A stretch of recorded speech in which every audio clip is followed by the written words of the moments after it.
Hello, everybody, and welcome to the 2020 Poetry Slam at the Sonoma County Library. We are super excited to have all of you here on this awesome December day. And I'm going to introduce my fellow MC, Lateah Knight, and I'm Daniel Judd, and we'll be your MCs throughout this Poetry Slam. And to start us off, we're going to have Lateah Knight introduce us with a poem. Hello, everyone. So, as the leaves start changing, our lives do too. We flow with the energy of life as the fish do with the river.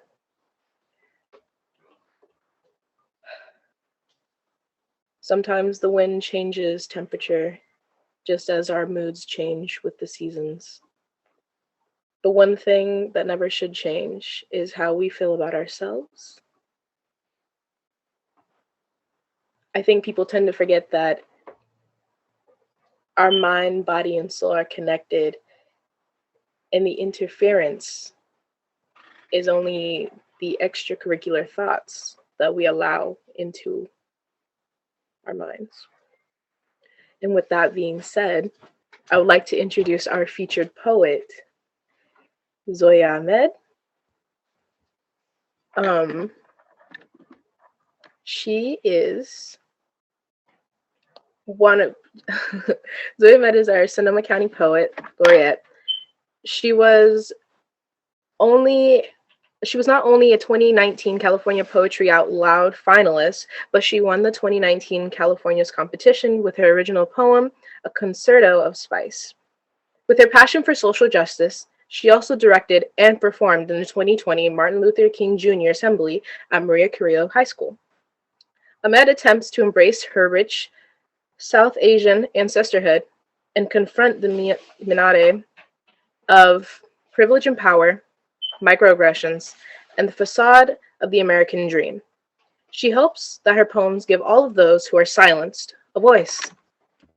And with that being said, I would like to welcome Zoya Ahmed up onto the mic. I'm Zoya. Of course, that beautiful introduction, I just want to say that I am so honored to be here. And especially being the Sonoma County Youth Poet Laureate, I'm not getting that many chances to present to you all, but when I do, even in a virtual space, I'm so honored and blessed that you guys can bear with me and hear some of my poems. So I'm going to tell you a little bit about my collection of poems that I'm going to present today. So a little bit of a backstory is that even though these poems have a little intersectionality based on topic, because I wrote them and I like to write about certain topics that I'm very passionate about, these poems highlight my personal poetry journey throughout these 2 years. I get a lot of questions about, what started your poetry journey? And it's kind of hard to say that not much. I mean, I heard this term in history that a series of mistakes can lead to this domino effect that kind of shows what our history is. And I can say the same for my poetry journey in the sense that it was from some accidents and it just dominoed to become my entire poetry career. So it's just crazy. And this first poem that I'm going to start off my poetry collection with is called A Concerto of Spice, that was mentioned in the intro. I think it's very integral to my poetry journey because this is kind of what started it all. I presented this at the Senate chambers at the Capitol in California, and it won Poetry Ourselves, which I'm so blessed for, and really started my career. So here it goes. A Concerto of Spice. The subtle hint of spice, a symphony in the air, a crescendo of turmeric against mustard, sharp notes, the melodious harmony of cardamom and cinnamon wafting, a waltz. The passion and tang of citrus as fluid as a ballad's flute, ginger as strong as a strum of a bass, the crisp presence of mint like the presence of my mother, the conductor of the ensemble. She taught me that the perfect hint of lemongrass orchestrates the soothing simplicity of balance, the heat of paprika strong as the heat of traction, tart zest of lemon as sharp as the power of speech, The crackle of dried peppers as loud as the laughter of my childhood. The smell mingles about now. I hear it. Her presence dissolving in the wind, her frail hands stirring the pot, and her voice commanding, soothing, echoing in the shadows of my mind, her voice calling me into a simpler life. I smell it. And in the silence, she dissolves into the air around me. So I hope you guys enjoyed that poem. Just a little background, I feel like I'm kind of sick of saying it every time because if you guys have been to my other poetry events, I say this poem quite often, but I feel like it's just so integral to the beginning of my poetry journey and the sense of who I am and what my heritage is. So I just thought it would be nice to start off my poetry collection in that way. So my next poem is called 2003. And just as a backstory, it's not some random number. 2003 is actually the year I was born. And these earlier poems that were in my poetry journey really reflect the sense of who I was before. It's not to say that those poems are immature or they have lost meaning, but just that they're not who I am anymore. And they just show how much I've grown as a person. But they do symbolize a lot of where my roots are from and how my life has changed because of who I was before. But of course, this poem still holds a lot of meaning and represents how my poetry really started. And in the poem, it says 16 years. And just as a hint, if anybody does the math, I'm not 16 anymore. This is just when I was 16 that I wrote this poem. So that's why it has that number. But here it goes. 2003. My body, a compilation of old CDs, tapes, and cassettes. Useless, aging, worthless, rotting in the back of some old shelf. To see my potential, you find that old dusty CD player, something you haven't looked at for ages, and you can't seem to make it work. You see, you can't find my potential because you don't know how to find it anymore. You think I am worthless. You're right. But I am not defined by my net worth. I am art, a living, walking compilation of 16 years worth of memories, struggles, stories, and to unlock my potential, you just have to know where to look. You finally press the right button. It was the one that says play. As the video starts, you silently watch what memory that CD held, and you remember why you never threw it away. So I hope you enjoy that poem. My next poem is an ode to my queen, Miss Beyonce. And I mean, if anyone knows her songs or are aware, this poem kind of integrates one of the lyrics from her really popular song. I'm not going to give that away just yet, but I really wanted to include this poem because part of being an Asian American kid, first generation, growing up in a hub like New York City and Jackson Heights, I was really influenced by pop culture, and I really wanted to assimilate into my American society. So that led me to take on a lot of this representation of people of color. And though it was at that time, there were not a lot of people of color that represented people like me, just seeing someone who had a similar background or who kind of looked like me on screen was really empowering. So here it goes. It's called Who Runs the World? Girls, when I was 5 years old, I wanted to be a spy. Gadgets, foreign espionage. I was on the impression that my parkour skills emulated Jackie Chan. When I was 6 years old, I wanted to be the president. Correction, prime minister. Laws and rights, wistfully staring at the screen as the United States inaugurated its first African-American president. When I was 7 years old, I wanted to be a Nobel Prize-winning scientist. Inventions and discoveries, learning the concept of Newton's gravity after falling off a swing set. When did that change? When did hitting one goal become enough because you are anything but satisfactory? When did our future become anything less than to run the world? So thank you. that's really powerful poem. I really love that poem. It talks a lot about who I am and who I've become. So my next poem is called Scent. And it kind of reflects my innocence, my vulnerability, in the sense that even though I'm turning 18 this January and becoming an adult, I know, like all that responsibility, I still love to savor the small moments of innocence and childhood that I still have before, you know, it all goes away. And this poem kind of reflects that. And this poem also talks about my obsession for candles. If I could, I would live in a candle store. I mean, I just love candles. And it's not just, you know, that pumpkin spice kind of brings us back to fall, or apple pie, you know, during that winter season. But I feel like a scent, especially in my culture, because incense is such a big thing in Asian cultures. I mean, we're just so used to having that incense all around the house, or candles. These scents really bring me back to the specific memory or the specific person that is just ingrained in my brain. So like one scent will bring me back to my kindergarten classroom. So I just feel like scent holds so much power. So that's what my poem is about. So scent. A person has a fragrance, a scent tailored to their body, a distinct aroma unbeknownst to them, but reminiscent of them to all those who bask in their existence. In their beams and sun rays, it's when you take in the dense fumes of incense or candle smoke, and all you can grasp is a whiff of memories and people. A candle's wick fluttering in the dark, a sprig of baby's breath swaying in the wind. I imagine I smell of lemon drops and dandelions, of my innocence that is unbeknownst to me, for what I smell are the bitter notes of vulnerability. So thank you. My next poem is called Hands.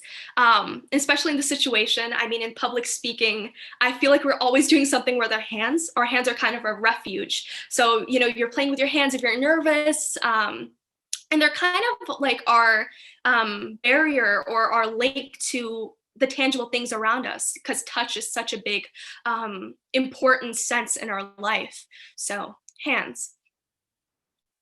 My nails pierce white flesh, the blood cut off, the only color concentrated in gashes and cuts, irritating my skin. My fists clench so tight as if I hide something on my palms. Yet my hands are as barren as ghost towns. Cities once filled with life and wonder, and now a plain, desolate scene. Wrinkled and tired, but they can't see my hands. They can't see my pain. They can't see the cuts, the bruises, the scars. I gently tuck my hands beneath the table. So when they ask me, "How are you?" I can answer, "Just fine." So thank you. That's the end of my poem. My next poem is called Lala. And actually, I call my grandmother Lala. And just as a background story, Lala isn't actually a typical term for grandmother in my culture. It's called Nani. But I don't know why my cousin just said Lala, and then one day it stuck, and now we're all calling my grandmother Lala. But this poem really reflects a lot of my muse and my poetry, because a lot of what I write is about the women and womanhood in my family and what that means. Because being a girl with a South Asian background, there's a lot of taboos and subtle things that you don't realize until you grow up and you're like, wow, this is really affecting my life. But one thing that stays true is the maternal figures in my life and how they have shaped who I am and who I will become. So here it is. Lala. 1983.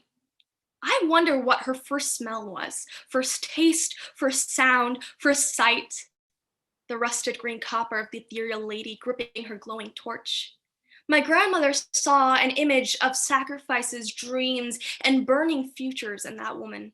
She watched her life slip by in the honey hue of the statue's fire.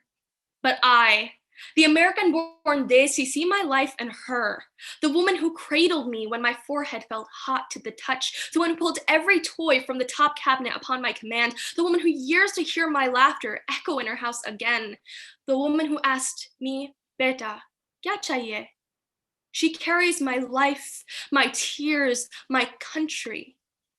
These women raised America, fed the country innovation and change. Their faces don't have to be painted in red, white, and blue for us to know that they are our past, our present, and our future. When her footsteps sank into this country's soil, she cast her light-cotton dupatta off, a city woven in every thread, a worn tapestry of Karachi. She didn't know that the sights, the smells, the sounds, and tastes had seeped into her tender skin. That the everything and that the nothing she brought with her would build the foundations of my life, its glass towers and its concrete jungles. In my mind, America isn't a country. It's each color in the palette that paints her complexion. The pink of gulab, the golden sticky dew of jalebi, and the shade of a warm milky cup of chai. It's her face staring back at me. Thank you. This next poem that I'm going to read really shows this transformation in my poetry and myself. I feel like this is a time in my life where I had a lot of pent up anger and frustration. And whenever I had a test that went wrong or an essay that went wrong or my grade wasn't working out in school or something happened, I would come back and I would tell my mom, oh my God, I'm gonna just use this, like, I'm just gonna exchange this anger for like some type of, I don't know, tangible reward. And I would just sit down on my computer and just write everything, being really frustrated. But I feel like what happens in my poetry is that when I go to write something, it completely changed something. It should completely change the direction and become something new and something different that I just love. So this poem was kind of a result of that pent up frustration. And it's called Barcode. Congratulations, it's a girl. At that point, I would advise you that you put a barcode on my birth certificate. You brought me into this world as a beacon. You came to this country for hope. You set me up for success, but I'm sorry. The world was against you. It set me up for failure. My advice, you should have put yourselves first, for those are the rules of the fittest. One priority to crave gold and cut through souls. Success could have been yours, but instead you got me, a closed door. I'm nothing but a price to them. So let them have it. When girl meets world, it's a barcode that permeates through her skin. I'm inked with my surface value, left for the consumer, advertised to the world who bends me into a number. I'm inspected, face value 10, body value 50, mind value 0. My lips aren't plump with fillers. My body isn't modified or reduced. My mind is worth millions. But foolish girl, did you know they don't care about your mind? All of them are just searching for your barcode. I hope you like that poem. It's really sticks with me because, especially being a woman, I feel like we're always being judged. We're always kind of up for sale, whether that be in media or in society. So my next poem, really big change in my poetry. I mean, this poem is based on the pandemic. And I mean, who has the pandemic not changed? It has been such a historical and monumental event that's kind of changed our lives in another direction. So this poem is called The World in Chaos. And actually, just a little bit of background, a lot of its structure mimics Dr. Seuss because, I mean, who has not read Dr. Seuss? I mean, my first book that I read was Green Eggs and Ham. And growing up, I mean, being a child, you're like, those are the books that you can actually read, the rhyming pattern of Dr. Seuss. But as you grow up and I looked into Dr. Seuss, he actually wrote a lot about societal problems and society in his child books, but we just didn't realize it. And he had a lot of social commentary about those issues. So I used kind of that same structure that I kind of grew up with to reflect the pandemic. So the world in chaos. Paradoxes, paradoxes everywhere, where division disguised as inclusion. Touch once love warm sensitivity, now cold and wrought with disease. Stay away from me, we yell to our friends and family. We smile behind masks, doing simple tasks, school, work, on the street, but only our eyes meet. Our smiles rot from the disease, a disease of chaos. Because when do we start calling abnormalities the new normal? So it's pretty short. It's a short poem, but I feel like for me, it packs a punch. My next poem is called Colonized.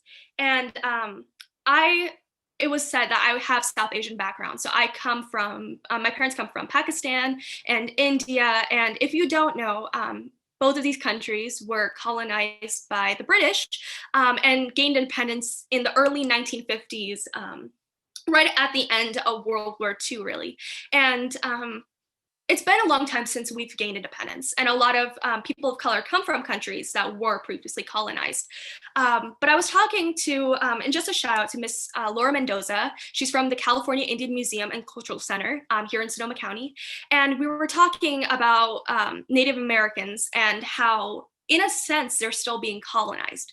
And I thought that was a really interesting factor to note, because even though we have gained independence and colonization it's not apparent anymore. In a sense, it is, because a lot of people say the world has changed. It's been a long time since these things were happening. Thus, these other things like systemic racism, colonization, stuff like that isn't happening anymore. But I feel like that's exactly the point. The world has changed, and so has systemic racism and how we view people of color. So of course, it's not going to be as apparent. It's more subtle now, but that doesn't mean it's still happening. So this poem is kind of on that basis, and it's called Colonize.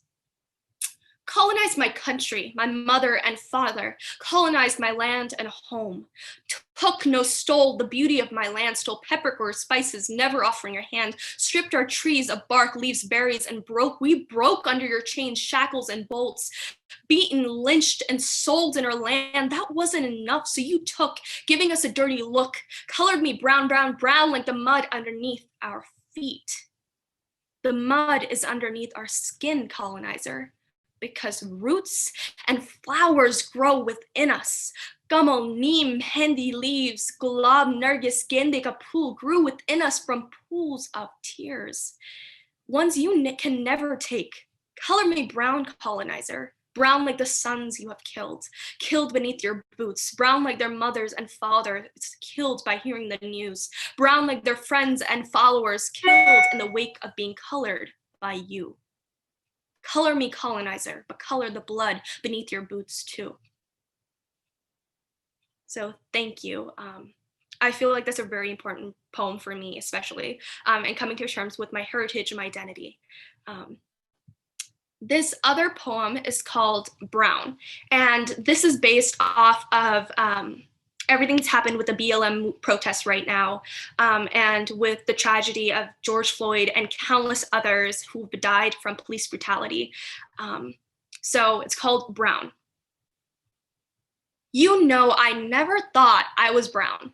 I looked at my skin, its pigment, its scars, its imperfections, skin that was shot, bombed, held in chokeholds and down beneath your knees, skin that cried mama, skin that called to breathe, skin that was once hot that now feels cold, skin colored by division, a hopeful vision, movements and marches of precision. I identified as brown when you killed a brown man and called him your slurs. I identified as brown when you mocked me on the bus for my name. I identified as brown because you killed my brothers and sisters. You kill us too, because to you, we are all the same. So that is a very powerful poem to me once again. And I'm gonna finish off this poetry collection with a poem called Performative Feelings. And I feel like this applies to all of us, especially with the protests going on in the movement, that a lot of people are performing performative action, which is sometimes just doing things for the sake of it being a trend or other people doing it. And I feel like even though we're all under that pressure sometimes because of social media and society, it's time for us to recognize that we sometimes we are doing performative action, and that is not okay. And that the real reason that we should help people is because for the sake of humanity. So if my English teacher was here, I feel like you guys have all heard this. He would say that in the conclusion of a argumentative essay, it's you have to have a call of action. So this last poem is kind of my call of action to all of you to really, invoke change and like actually act on your words and not just speak them. So performative feelings, feeling, the expression beyond actions, feelings. Dwell on the fundamental experience of being human. When something beyond us becomes one with something as believable as our own body, our material existence. A feeling can stimulate being more human than not. Feeling can mean our very sense of empathy and compassion. Feeling is touch, it's smell, taste, sight, hearing. It's our connection to the dark matter of the universe. Something is felt when a mother first caresses her child for the first time after 9 months, when a soldier first returns home to be met with a warm embrace. Something is felt when people unjustly beat and lynch innocents who dare to use their voice, when millions are slaughtered, enslaved, trafficked, and abused day by day. Life continues its stride on a blade, and no one says a word. But the feeling remains. It shouldn't take a movement to mouth your words. It shouldn't take a post on social media to write your words. It shouldn't take your television screen telling you to speak your words. Feeling is expression beyond words. Feeling is what makes us human. But feeling still is not enough to save humanity. Because those who went and touched dark matter sat with their ancestors spilling their blood, those who paced in man-made cataclysms, those who still sense, feel, and speak is why humanity still lives. Thank you. That's the end of my poetry collection. So thank you all for listening to my poems. I'm so honored to be here once again. And just a final thank you for being here and bearing with me. Thank you so much, Zoya. That was amazing. I honestly don't know what to say. That was amazing. That was an incredible performance. Yeah, thank you so much for sharing. Wow, great job again. All right, well, now we will be moving on to the next part of the Poetry Slam, which is the actual Poetry Slam. And I'm here to introduce the rules, how that works. So there are going to be 2 rounds, with each poet having 1 pre-recorded poem per round. Each poet or each poem will be judged by 5 judges who will write down their scores and send them out. And the highest and lowest scores will be dropped for each poet, and the middle 3 will be added. At the end of the slam, the top 3 poets with the highest cumulative scores will win prizes. And as I've seen some people already using the chat, I would like to encourage you to please do leave positive comments. Our first poet that we have is Minton.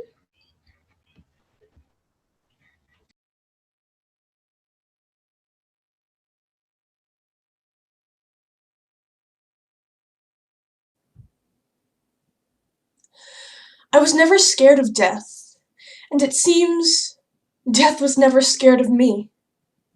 We'd passed each other before, briefly, never exchanging eye contact, just silence.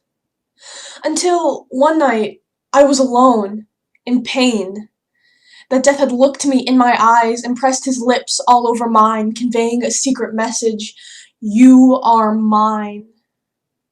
And while I will never forget that night, my inner racing thoughts shall fight for the reason he didn't take me then. Wow. All right, we are now waiting for our judges to write down their scores. And all right, our first score was a 9.6.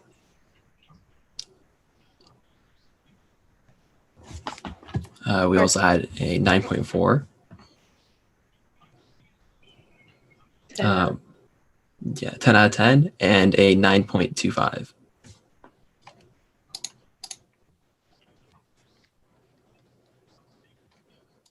And I believe that is all 5 of our judges. Yes. All right. So now that we've gotten the scores for from the judges for this first poem, we can move on to our next poet. And next up, we have Esther Luvicius with a poem.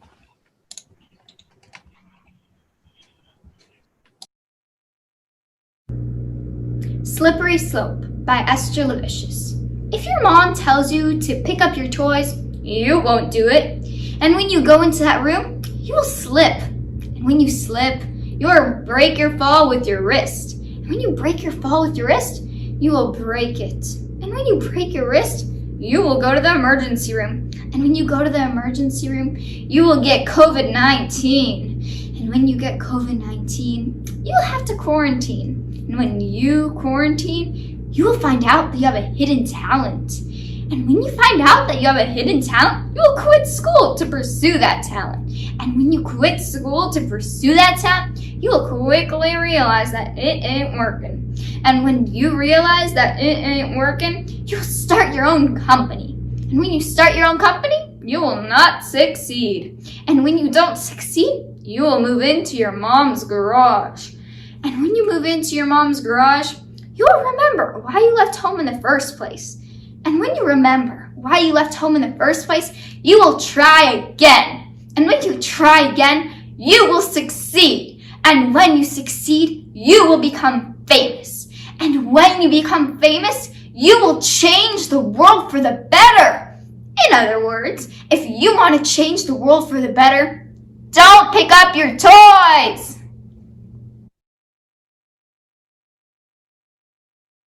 All right, that was another poem, and we are waiting for our judges to come up with scores.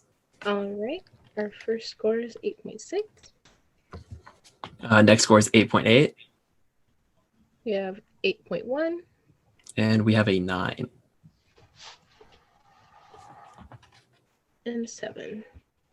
I think that was all 5. Yes, it was. All right. Our next poem is by Emma Grace. Hi, this is Emma Grace, and this is my first poem that's titled, Sometimes I Wish People Came with Warnings. In nature, bright colors mean stay away. Sometimes I wish that rule applied to people, too. Sometimes I wish that people came with warnings. Because her smile looked so sweet, but her teeth still bit deep, because it's getting harder and harder to tell which one of us was the wolf and which one was the lamb. Because in this world, people think that power is everything, and on days like this, on days when my chest feels so empty and my blood so hungry, I think I can understand why.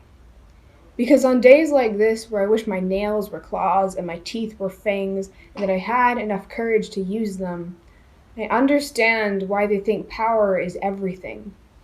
And on days like this, I know the hunger in my blood and the emptiness in my chest will fade, even if I don't want them to.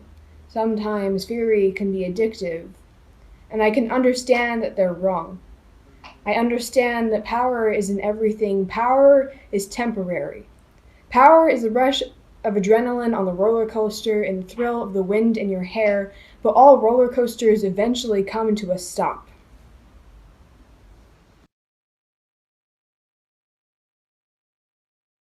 All right. Our first score is an 8.9.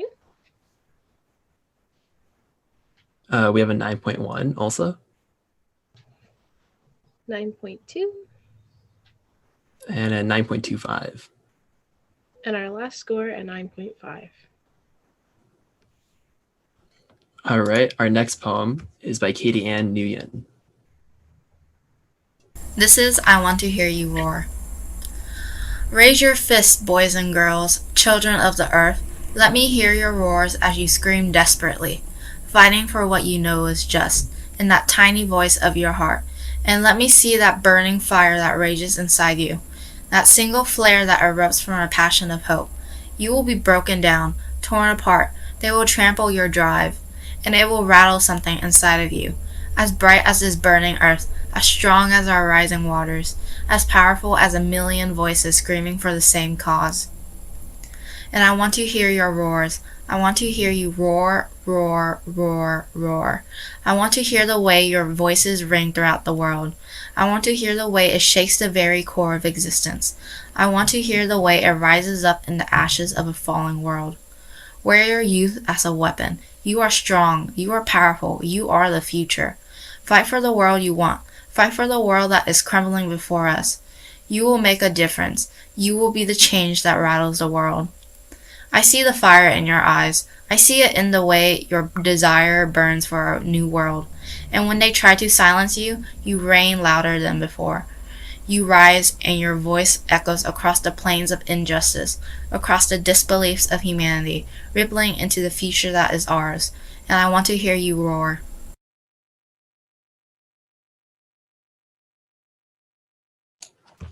Wow, thank you. All right, our first score was an 8.4, We have a 9 a 9.1, and an 8. and our last one is 7.9. Hi, my name is Emma, and this is New Beginnings. We met this summer going into sophomore year. The smell of pollen in the ocean breeze replaced the lackluster aura in the air. Trees crowded the sky as we looked up with our eyes open wide. And I looked closely, yet still failing to recognize the obvious. As I looked around me, I saw faces, strangers. Soon, however, these faces would fill me with warmth. Though it averaged the high 80s, I felt cold inside. Loss is never taken easily. The first few days passed, and I was uneasy about my decision. Had I made the right choice, or was I losing my sense of voice? I had dedicated my whole life to him, and within a month I had forgotten it all. Was I in a trance, or was this my new chance? However, she reassured me. She guided me throughout the journey. From the beginning, she took me by the hand and led me down what seemed to be a narrow path. If you were to zoom out, the tiny sidewalk was actually a 5-lane highway. It's funny how perception can be deceiving. Over the summer, I fell in love with her. She was on my mind 24/7. She was different, totally unique. I was finally 100% positive in my choice. With her, the possibilities were endless. It felt as though everything was peachy keen right when it was time to return from this daydream. Lucky for me, I learned that the end of summer did not mean the end of us. As I returned to my daily life, she continued to stay near, while my love for her grew near and dear.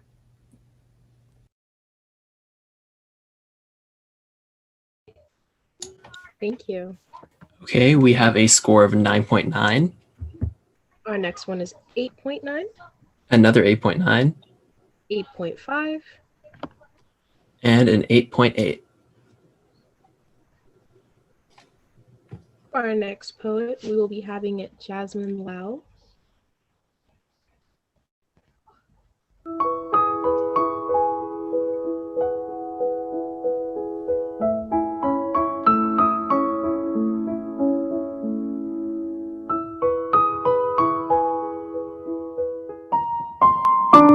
Hi, my name is Jasmine Lau, and this is my poem, An Adventure of Sweet Memories. Another day, waking up in the morning, the sun rises and smiles brightly, peeking through the window, a cup of coffee awaiting on the table, steam rising into the atmosphere, the rich aroma dancing its way across the room. I close my eyes and listen to the world around me, a world where each person's life becomes a story. As French vanilla swirls travel through the window, enters the beautiful sound of birds chirping. Curious, I follow the melodious music, entering a garden filled with bright blooming flowers. Through the falling petals, I wander deeper, through a pathway embedded with blue sapphires. At the edge of the path was a small black camera. Inside was a world filled with moments awaiting to be discovered. Moments spent with family and friends frozen in time. Sounds of laughter carried into the distance. A sweet summer scent surrounded the area, soft gusts of wind with fresh air, blurry painted pastel skies with clouds slowly drifting away. A tide washes up against the shore, water sparkling in the sunset, an adventure waiting to happen. Although our world has become a roller coaster of emotions, the beauty and the chaos are the memories we will treasure forever. We are brought together by the joy and laughter in our world. Think of the people we haven't met yet, roads we haven't walked, activities we haven't tried, stories that haven't been told. Even when the world becomes foggy, tomorrow will be better. A day will start anew. In the end, we will always be connected by our memories. The time we spent together are forever engraved in our minds. There will come a time where there are mountains to climb. However, the time for the next adventure of our lives starts now.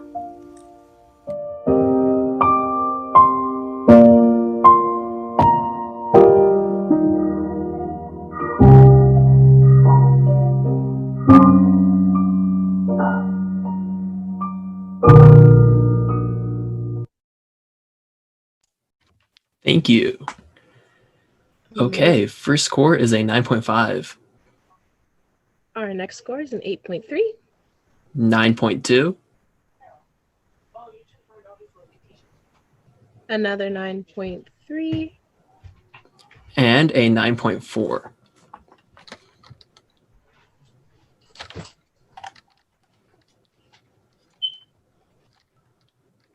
For our next poet, we have Madeline Christensen. Hi, my name is Madeline Christensen. This is an original that I wrote. I hope you guys enjoy. I'm standing. I'm standing here. I'm standing still as every single person around me runs. They're sprinting, they're shoving, they're pushing, they're staring straight ahead. They pass me by. And there's this giant clock that's illuminated in the sky, and I can see it whether my eyes are open or closed, and it just keeps ticking. Tick, tock, tick, tock, and I tell myself I have to run. I have to join this race. The finish line is, say, 60 years away, and the consolidation prize our funerals, but I have to run. I have to win. I can't. I'm stuck standing still. Time is still ticking, and I'm standing still. And I reach out my hands in the hopes that someone will help me get started, but nobody does. And I wish I could say that time slowed its ticking. I wish I could say that someone helped me start running. I wish I could say that I learned how to run, but I can't. Instead, I taught myself how to walk. And I learned that if you put a hat on your head to block out the clock, you can almost not hear its ticking, ticking talk. So I walk around with 10 hats piled high on my head to block reality from my eyes. And I learned that if you go off the path that everyone is running down, you can almost forget that they're there. Running, running, running. And as I'm walking down this little path that I forged, smelling the nothing fragrances of the roses, that maybe it's okay not to know where you're going in life. Maybe it's okay not to have some set plan or set destination. But how can you take me seriously as I walk around with 10 hats piled high on my own head to block reality from my eyes? I suppose you can't. So go along and run down the path with every single other person that I've ever passed in my entire life. And you know what? I hope you win this game called life. I really hope you do. I know I won't. I'm over here playing a mix of Monopoly and Candyland. I'm not even on the same board as everyone else. I wasn't given the same instructions as everyone else. But that's okay. Tick, tock, tick, tock. Do you hear that? 'Cause I don't. Now, if you'll excuse me, I have to go back to smelling the nothing fragrances of these roses because they're all I have. And every so often, I'll add another hat to my head, and I'll keep walking away. And I hope you win this race of life. I really hope you do. I wish I was running it too, but I'm not. I'm just a girl with 10 hats piled high on her head, walking off on this little trail, walking into the sunset, blinded by the stars, unable to not hear the ticking of the clock, with legs that really, really wish that they had had the chance to run. Thank you.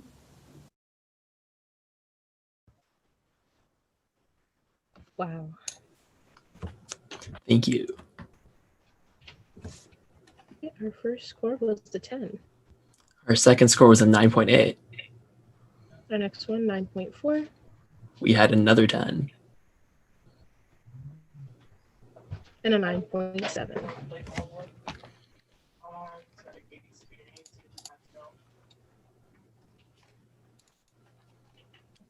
Our next poet is Sydney Mellum.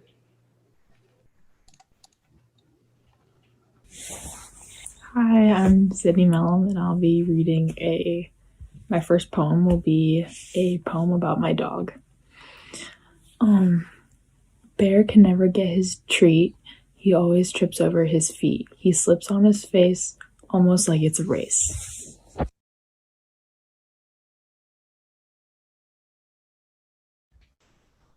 Love it. Thank you. All right, we have a 7.6, 7.7, a 6, 6.5. and an 8.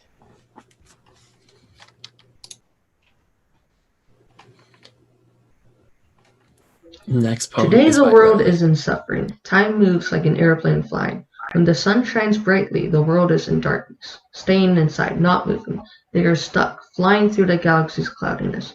We all think that one day this will all be over. It will not be like that, however. At the end of this odyssey, we'll go back to fighting audibly. We will go back to being normal. We will be informal.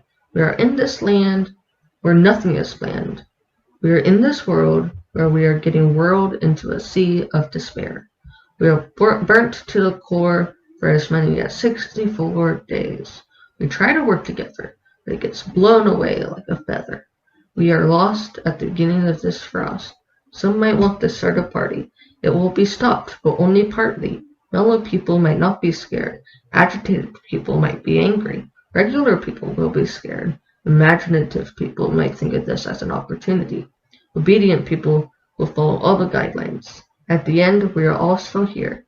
We have to learn to hear other people's experiences.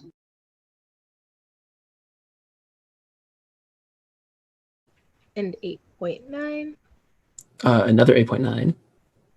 And an 8. And for our final poet of the first round, we have Frankie Grimm.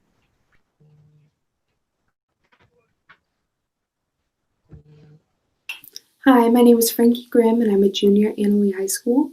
This is a poem I wrote titled A Birthday Cake. I was about 5 at the time, a child looking at the cake sitting in front of me, noticing each pink and white detail. I was fresh from ballet practice, wearing a pink tutu and a matching leotard. The Gwen Stefani doll on the cake wore just the same as me. She must be a ballerina too, I thought to myself. She was the same size as me, but she was a cake.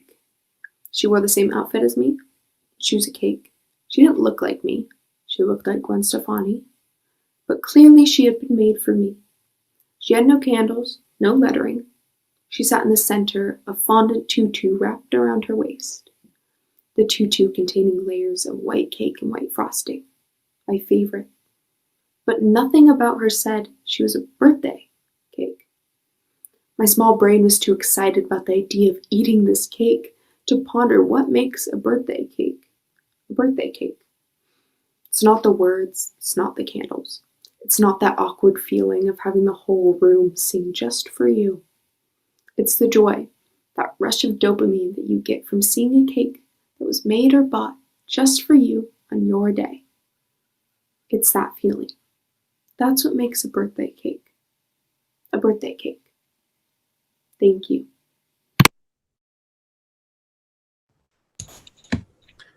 Great, thank you.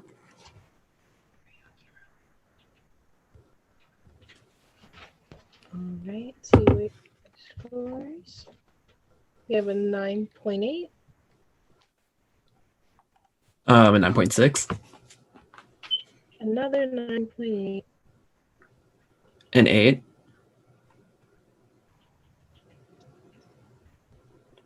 And a 9. Yeah.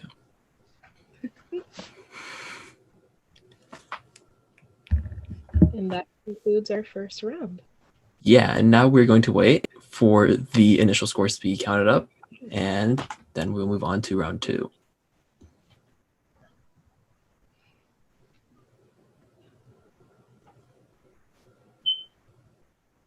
While we're waiting for our judges to tally up the scores, I'd just like to give a small shout out to our poets. Good job. You guys are so brave for wanting to participate, and we really appreciate and commend you for doing so. Yeah, great job, everybody. Let's see. While we were waiting, I have a fun poetry pun. If you'd like to hear it, Lateah. Let's go for it. All right. What did the poet say to Luke Skywalker? I don't know what. Metaphors be with you. Get it? Like metaphors. Oh, right.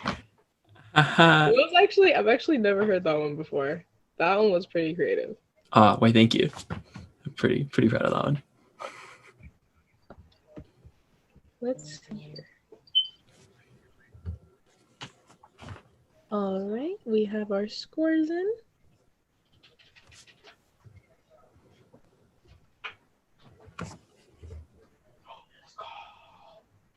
First up, we have Sydney Mellon with 21.8. Next, we have Katie Ann with 25.4. Next, we have Riley with a solid 26. We have Esther Luvicius with a 26.4. Our next is Emma McNatt with 26.6. We have Emma Grace with a 27.55. Jasmine Lau with a 27.9. Frankie Grimm with a 28.6. Beck Minton with a 29. And Madeline Christensen with a 29.5. All right, and we are now going to be moving into round 2. Our first poet for round 2 is going to be Esther Luvicius. Yeah.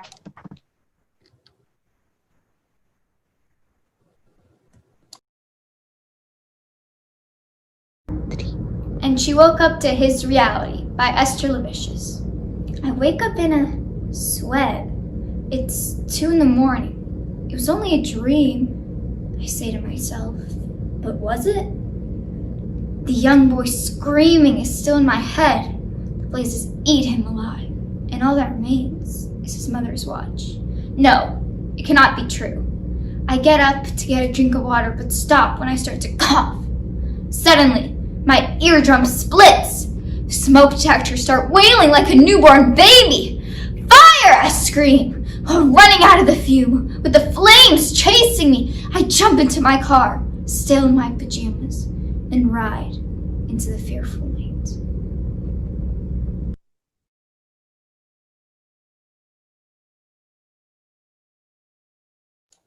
Wow, thank you. All right, first score we got is an 8.7. Our next is an 8.3. We have a 9.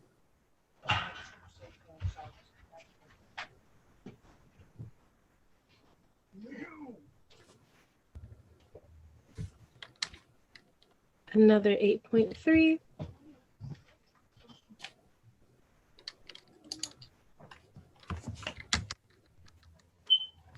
And we have an 8.6.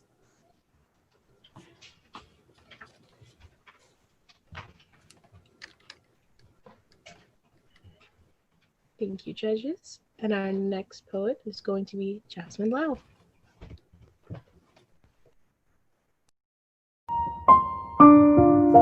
Hi, my name is Jasmine Lau, and this is my poem, Moonlight Melody. When the sound of music begins, all worries are gone. The echoes carried across the stage, delicate like a swan. The first step taken, all audience awakens. The tulle dress sparkling within every turn. A magical moment that transforms into a landscape of flowers and ferns. Stars illuminate the twinkling blue sky, dancers reaching out with the tips of their fingers, all the while being free and beginning to fly. Their hair decorated with silk ribbons, each strand carefully woven with pearls. Like the rotating moon, they continue to twirl, dancing gracefully into the moonlight, hearts full of passion, shimmering bright, waves slowly reaching their feet, the soft plucking sound of the harp, the piano's tone rich and sweet, the melody ringing softly throughout the night. Audience members cheer and give flowers of light, a memory the dancer will always hold dear, their wishes coming true, dreams becoming clear. The bright moon in the night enchanting all, like a beautiful picture of the dancer on the wall.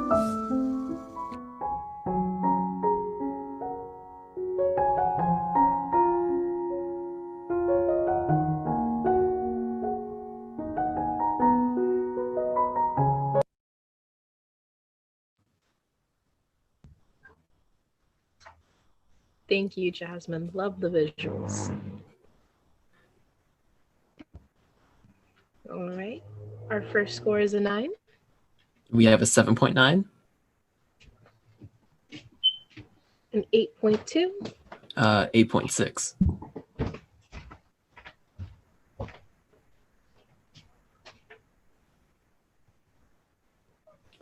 And we have another 8.6. Thank you, judges. Next poem is by Katie Ann Nguyen.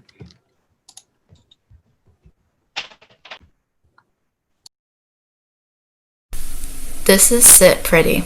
Sit still, back straight, hands rested in lap. Chin up, eyes forward, feet crossed. Girls, wear your long skirts to cover your skin, for if you show you would be enticing men, it's your fault that they come. So cover your skin that makes you human, in scraps of cloth sewn to hide your fire inside. Boys, wear your suits to cover the rascals you are. Tuck in your shirt, wear the blazer, make sure your shoes are shined. For if you don't, the woman will turn away from you. Be a gentleman. So dress the way society commends, to hide the ways that you truly are with the scars you've earned. Sit pretty in front of your families, representing the name you carry, a burden you're chained to. Your words are your only solace, locked away all day until you can come back to your reprieve, releasing the screams from within. Don't talk back, it's rude, until they took away your freedom, your words, confining you to the box they've made, the perfect little child. So sit pretty and stay silent, for if you do those things, you will be accepted into a society of wolves.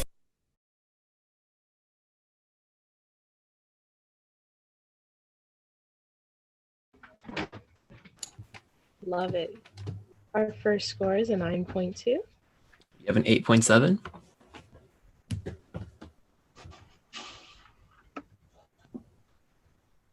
An 8.1. 9.5. And an 8.3. All right. Thank you, judges. And for our next poet, we're going to be having Emma Grace.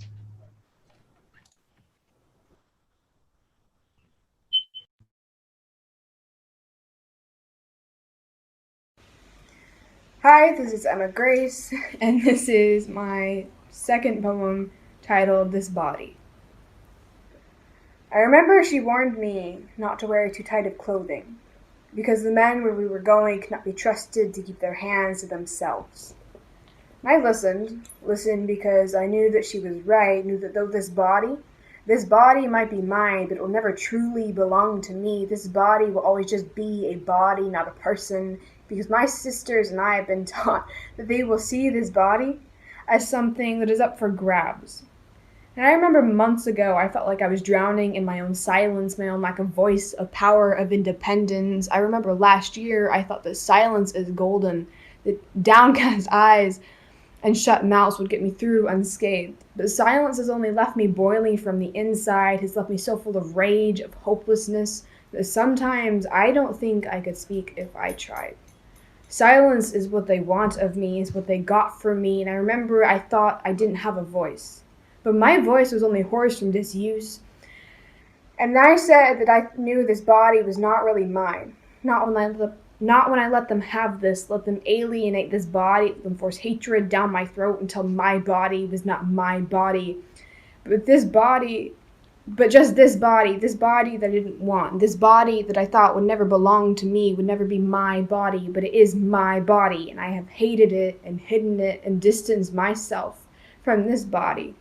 And it did not leave, did not let them win, and this body is mine, and they cannot take that away from me.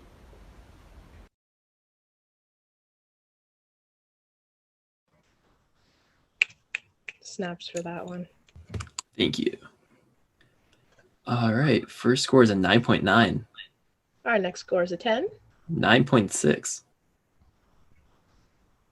9.8.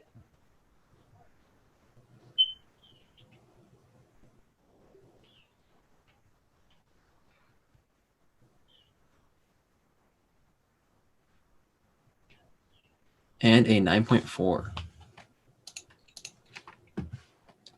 Thank you, judges. Our next poet is going to be Madeline Christensen.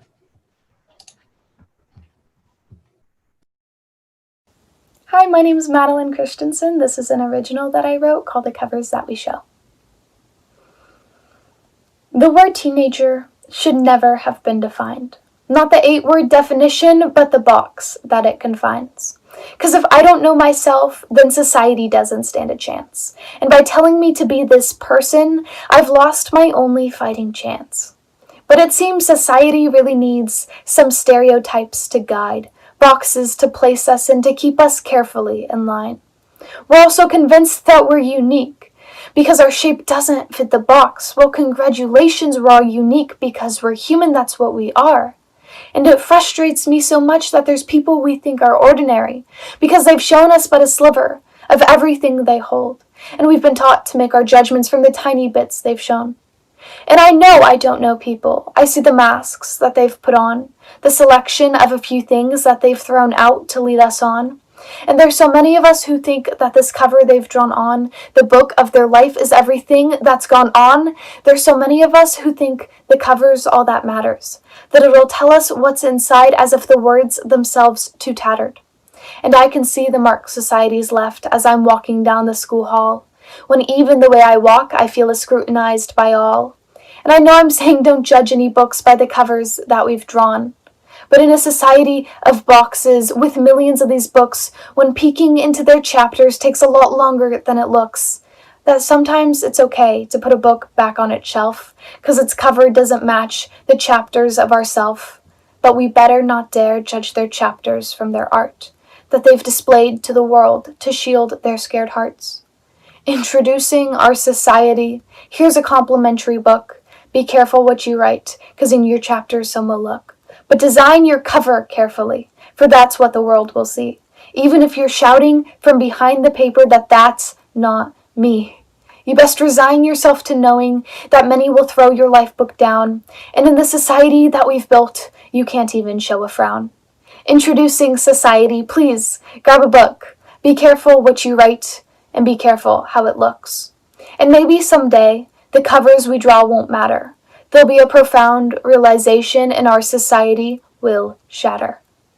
But until that day comes, we best keep writing our books with the profound takeaway that nothing is as it looks. Thank you.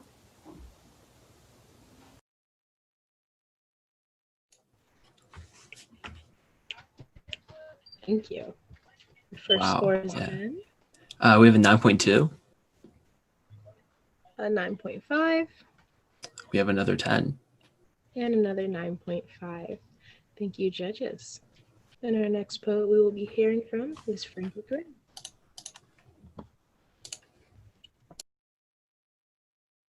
Hi, my name is Frankie Grimm and I'm a junior at Annalee High School. This is a poem I wrote titled, To Be an Artistic Perfectionist. It's always been an issue for me, learning when it is time to stop, learning when I should take a break. The phrase, sleep on it, never came easy to me. It seemed almost wrong to check out, to stop the moment you need to make a big decision. I seem to think this way quite frequently, captured by the thoughts rummaging through my mind, even when I watch TV. No matter the genre, I am caught in the hanging word of each character, unable to check out, unable to stop. Maybe it's my anxiety. Maybe that is the reason I'm a perfectionist. I'm so caught by everything that when I settle into one idea, one concept, it must be perfect. I work hard and I constantly see something flawed and in need of fixing. But I don't know when to stop. At least with movies, TV shows, and books, they end. You're left sitting on your couch or your bed, unable to change anything you just witnessed. But when you're creating, it's a different story. You have no deadline, no need for it to be completed sooner rather than later. And I don't know when to stop. I end up ruining a perfectly good piece because nobody taught me how to stop. Thank you.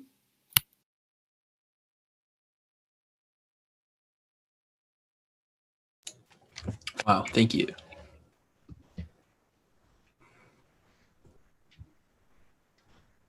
Our first score is a 10. Our next score is a 9.8. We have a 9.7.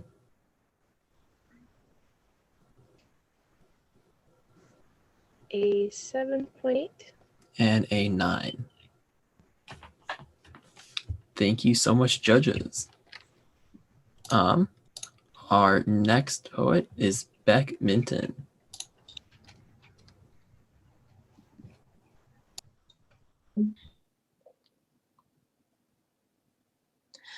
They say eyes are deceitful. You're beautiful the way you are. But they don't understand. I feel things you don't. I feel my stomach bulge over my pants. I feel the restriction of my legs in size large jeans, and I feel the back rolls that form when my drama teacher says stop slouching. I want to say to her, I slouch to hide from myself. I slouch to hide in my own physical body, for my soul to curl up and feel small, distant, thin. I want to say to her, make it stop. Make the calories disappear. Make the scale tell a lie, a beautiful lie with smooth edges and an hourglass shape. Make it stop. If eyes are deceitful, then why don't I look beautiful?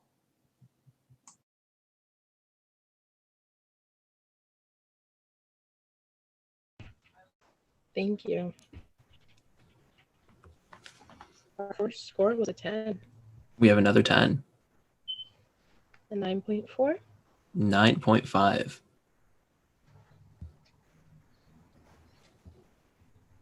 Oh, I got soul speed.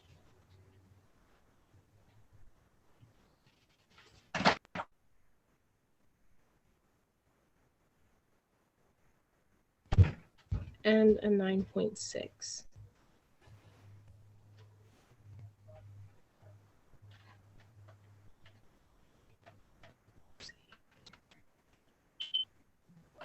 All right. And for our next book, we have Emma McNatt. Hi, I'm Emma McNatt, and this is Writing the Wife. I stare at the window as the sun goes down, knowing I still have 5 hours work ahead. School consumes me like a wave I drown. Struggling to take a deep breath, I tread in the sea of schoolwork that surrounds me. Even in the murky rapids that is school, it is clear that this is how it ought to be. My future rests on my success, rocket fuel. To keep me from combustion, I take a break. While cooling, a haze of anxiety loom. I get back to work, ignoring the headache. On the brink of breakdown, I still must resume. When I lose my way, I look up at the stars, knowing that our journey will soon make it ours.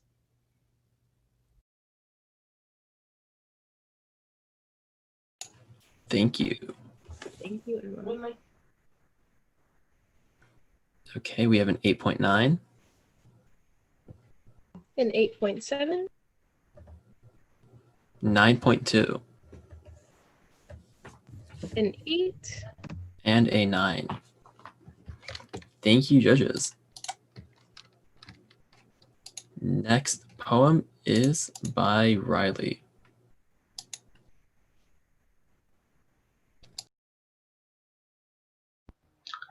I have friends, and we have fun. We are kind to each other. Friends can be similar with their hobbies and stories. Friends can be different with their stories and hobbies. They can still be friendly to each other. Friends can live in your local town just a couple miles away. Friends can live in a different state hundreds of miles away. The location doesn't matter if you're friendly to each other. Friends can be young, still in school. Friends can be old, retired from their jobs. The age doesn't matter if you're friendly to each other. Friends don't have to be similar to you. Friends don't have to be different to you. You get to choose who you want your friends to be. Friends are always there for you, even in your ups, even in your downs.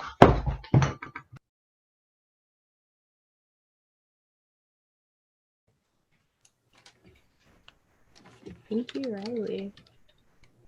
Okay, we're waiting for our judges. It says like slash month. Our first score is an 8.2. We have an 8.8. Another 8. There's a flower.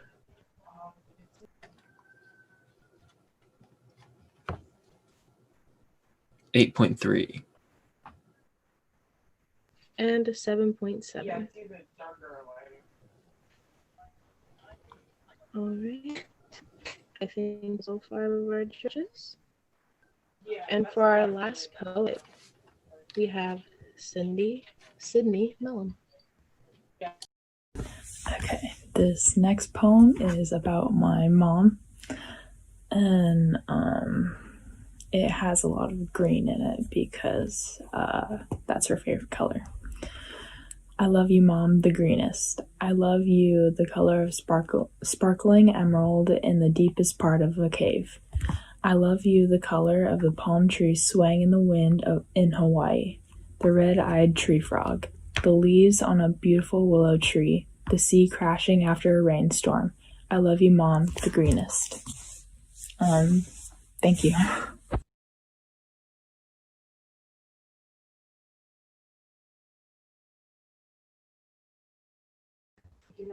Thank you, Sydney. And our first score is an 8.8. 9.2.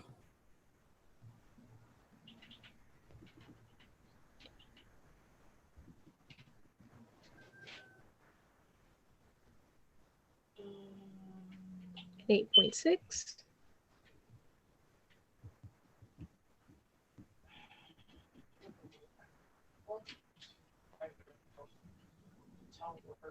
$8.4. Well, while we wait for our judges to tally up the final scores, since that concludes our final round of the poets, we can jam a little bit. Ooh, I'm excited.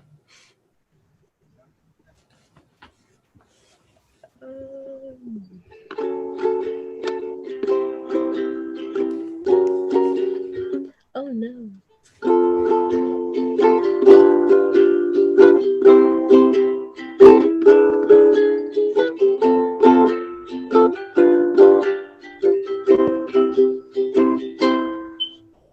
So if you guys watch Steven Universe, that was the song Giant Woman. Personally, Steven Universe is a favorite. That was pretty awesome. Thank you.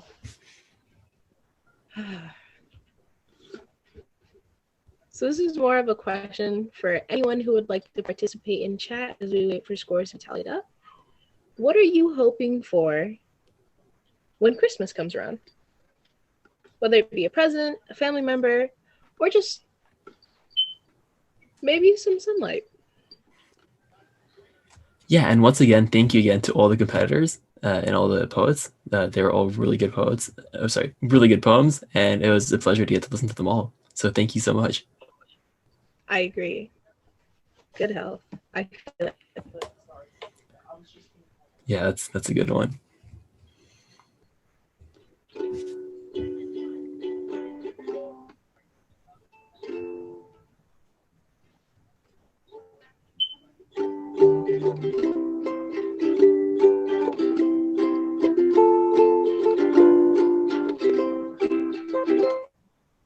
Right, we have our final scores in.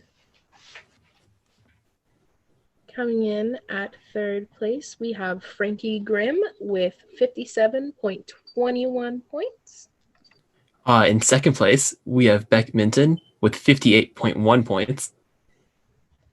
And for first place, we have Madeline Christensen with 58.5. Congratulations to everybody, and everybody did an incredible job. So thank you again so much for participating and for having great poems and putting them out there. Well, for the closing, we'd like to say thank you all for coming, attending, and being a part of our 2020 Poetry Slam. Yeah, it was a pleasure to have you all here, and thank you so much.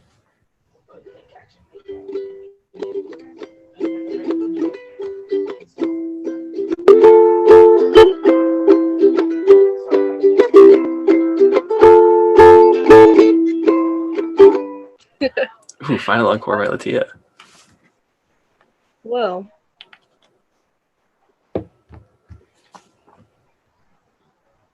the secret is always greener than somebody else's lake. You dream about going up there, but that is a big mistake. Come look at the world around you, right here on the ocean floor.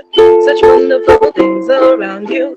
What more is you looking for? Under the sea, under the sea. Darling, it's better down where it's wetter. Take it from me. Up on the shore there was a day. Under the sun we slave away.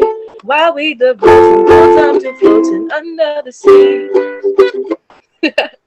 Wow, great job. That was awesome. Thank you again, everybody, for tuning in. I hope you enjoyed this as much as I did. This is a great program. And thank you all again so much.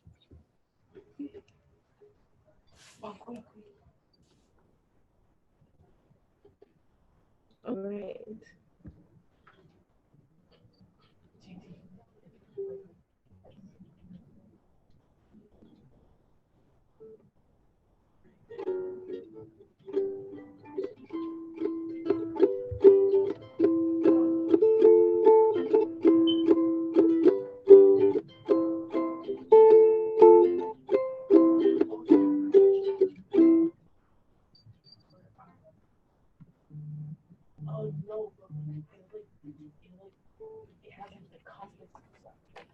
Yes, a big shout out and a big thank you to Hira